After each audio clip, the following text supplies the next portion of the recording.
police sometimes see things differently.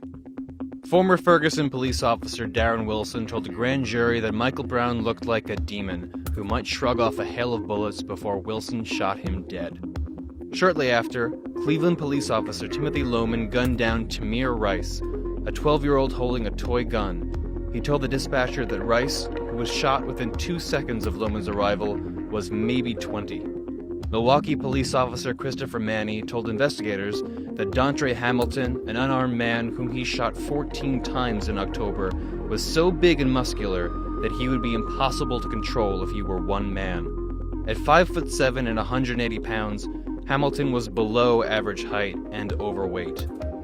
Wilson, Lohman, and Manny are white, and Brown, Rice, and Hamilton were black.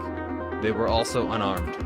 But in the eyes of the men who killed them, they were frightening enough to provoke the use of lethal force.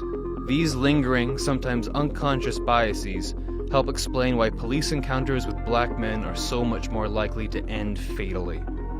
On December 3rd, a grand jury declined to indict Daniel Pantaleo, the white Staten Island police officer with a past record of race-related misconduct who was caught on video choking Eric Garner to death during an arrest on suspicion of selling loose cigarettes.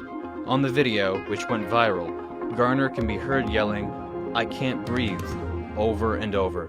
Chokeholds have been banned by the New York Police Department for 20 years, and the coroner ruled Garner's death a homicide.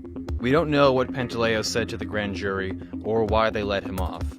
Police are empowered to use lethal force under certain circumstances, and sometimes they have to. The Supreme Court has held that police can use lethal force if they have a reasonable belief they are facing danger, or if a fleeing suspect poses a danger to others. It is difficult to know how many people are killed by police each year, because despite police and their advocates' affinity for the phrase data-driven policing, how many times police kill people is data they simply haven't gotten around to properly gathering yet. Police sometimes kill unarmed white men, like Dylan Taylor in Utah, but the flawed data we have shows police kill white people far less often than they kill black people, relative to their proportion of the population. That white men are also harmed by a system that disproportionately allows black men to be killed with impunity does not exonerate the system.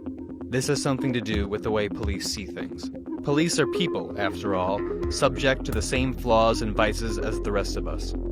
America's police departments tend to be whiter than the general population, and nearly half of whites believe many or almost all black men are violent. Whites overestimate the amount of crime, in particular violent crime, involving blacks. Black children, like Tamir Rice, are more likely to be mistaken as older, be perceived as guilty, and face police violence if accused of a crime. When society weighs whether the deaths of black men at the hands of police are reasonable, it does so with the additional burden of American beliefs about black criminality, black superstrength, black dangerousness. On the other side are our collective beliefs about police, seen as more noble, more selfless, and more resistant to all too human flaws like wrath or deceit. Small wonder, then, that the scales of justice are so often unbalanced.